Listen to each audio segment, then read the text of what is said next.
Hey guys, welcome back to my channel. So in today's video, I'm going to do a quick video on how to make boom cha at home. So definitely stay tuned.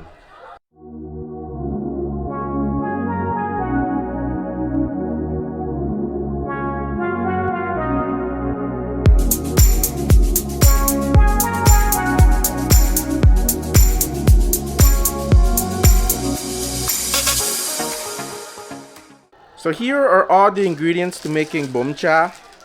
I bought this from Supermarket 88. You can definitely get there in Vancouver. Supermarket 88 is very famous in Vancouver, around the Victoria area drive. So I got basically some romaine lettuce for here. I got some ramung in Vietnamese. It's basically Vietnamese herbs.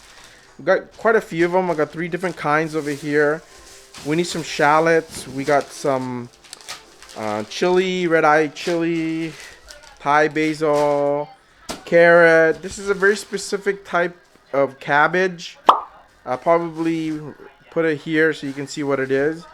The meat itself, we got shoulder, pork shoulder, and ground pork, vermicelli, and obviously there's going to be key ingredients to marinating the pork.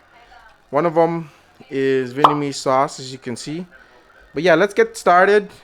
So I have finally prepared the meat. Here we have the minced pork that I minced even more in this mixer right here. I've added some shallots, I've added some garlic and pepper, Vietnamese sauce, and a bunch of stuff. I will leave the link in the description below of the ingredients on how to make this, as well as this. So right over here is the pork shoulder, also marinated, good to go, ready to get cooked. And here is the pickled carrot and kohlrabi. Alright guys, so we are back at my girlfriend's place for some barbecuing. So just behind me, as you can see below, is the chimney chute, and we're basically going to be starting the charcoal. It'll take about 15 minutes before it's ready, and then from there we're gonna start grilling. So just before I go any further, I just wanted to share with you what I purchased recently from Amazon.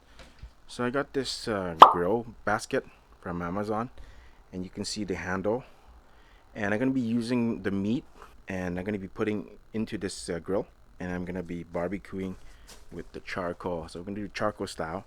So right now it's still going. We're gonna have to wait until it completely turns gray or partially gray, and then we're gonna pour this chimney chute into the bin below, you can see, and then we're gonna go from there.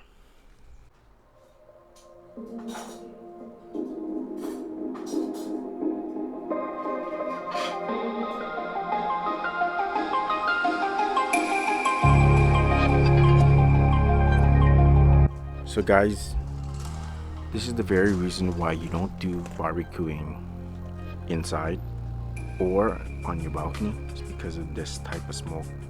It draws a lot of attention. So it's very important that you get approval from your neighbors, just to ensure that you're not going to startle them, that you are barbecuing in a controlled environment. But yeah, that's my 2 cents regarding what you should do when you barbecue outside.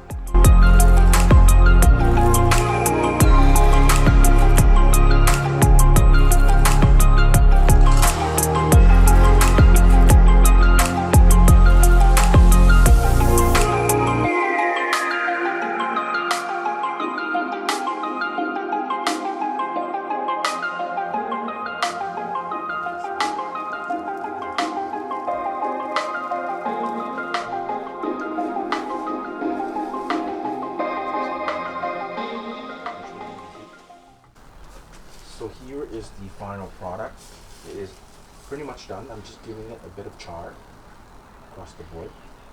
So you look how close it is. Just look, sizzling. It's absolutely beautiful. So you can get this on Amazon. I'll leave the link in the description for you guys. It's about $25 Canadian. Probably about $20 US. It's beautiful. If you are too tired of holding, all you need to do is find a rock and use the Weber chimney as support, and you can get this going without having to touch it. Not too bad. Kind of wish it was a bit higher, so then I would get more of the indirect heat to cook the meat without charring it too quickly. So at this point, I went ahead and cooked the rest of the meat, as you can see. Of course, I can't always be by the grill to monitor my meat, so I just used the method I showed earlier to help with the cooking process. After cooking all of our meat, we plated them. Here was what I had to say. Here is the final product, as you can see. Absolutely amazing. Here is the minced pork, and here is the sliced pork. Both slightly charred, but not overly done. That's a bit charred over here. Other than that, it's pretty good. After saran wrapping our meat, we went back to my place and this happened. I lost all the audio on my video clip showing you my review of this amazing bum cha. So I will just quickly narrate what happened. Here is the spread of the food we ate on our table. It looks so delicious, right? How much would you pay for this experience if you had a chance to make bum cha at home? Please comment below. Okay, let's get back to the dinner table, shall we? The first thing you got to do here is put some pickled vegetable into the Vietnamese sauce, as you can see. You can also add a bit of chili and garlic if you like, which is exactly what I did with my bowl. Now put the pork meat in and voila, you have yourself a bowl of bum cha at home. Now go ahead and eat it with vermicelli and Vietnamese herb as you wish. Here was how my bowl of bum cha looked like after putting everything together.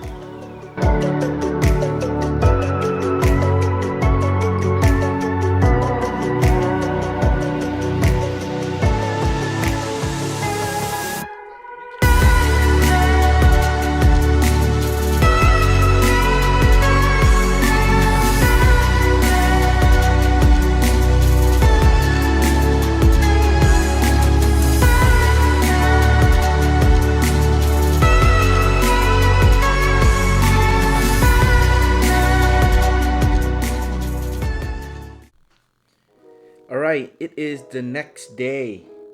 Now when I was editing the video yesterday, I noticed that the audio went missing 3/4 of the way. It might be the connection was not properly connected to the camera or something went off, so I ended up not recording the audio. Unfortunately, sometimes when you make videos, that's what happened. So I'm re-recording my eating experience today by myself, obviously, but here it is. So here is basically the broth. I don't know if you can see that. It's basically Vietnamese sauce and sugar and a bit of water. Now if you look at my experience yesterday, I'll show it to you right now. You'll notice that they put all the ingredients into the bowl, into this specific bowl. But in this video, I'm not gonna be doing that simply because it's a little bit too messy. However, I will be adding the garlic and chili inside the bowl just to enhance the flavor. And I won't be putting too much of it because in the last video, I put way too much and it basically overwhelmed my palate.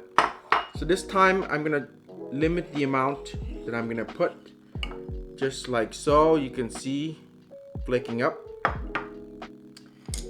I got all my fixings here. So I got the patty, the bum cha patty, charcoal style.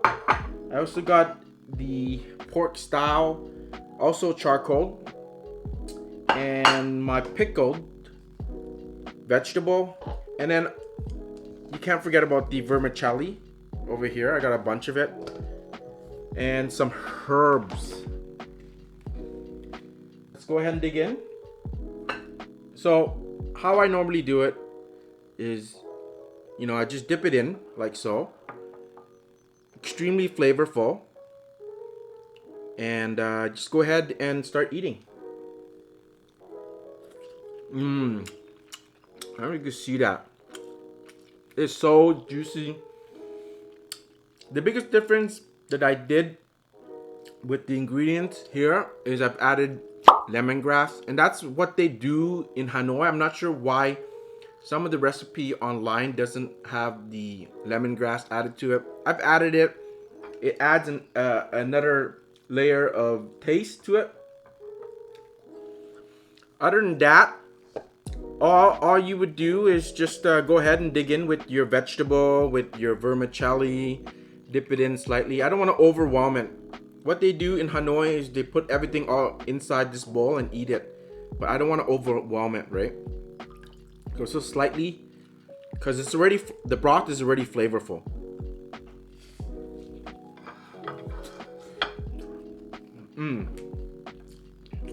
It's perfect as it is, right? Add a little pickle to your broth. And then what they typically do is they eat it with some vegetable. These are Vietnamese herbs. You can go to your Vietnamese local grocery store and grab herb. In Vietnam, we call it ramu. So any types of herb, any types of vegetable would do. It cleanses the palate. It's refreshing. I even added cilantro, because I personally like cilantro. The next meat that I want to share with you, I don't know if you can see that. So this right here is pork slice. I also charcoaled it. I get that charcoal flavor going on. I dip in the broth. You know, I might eat it separately. I might eat it with vermicelli. But regardless, it's an experience. Either you eat it together or separately, or however you do it. There's no rule to it, right?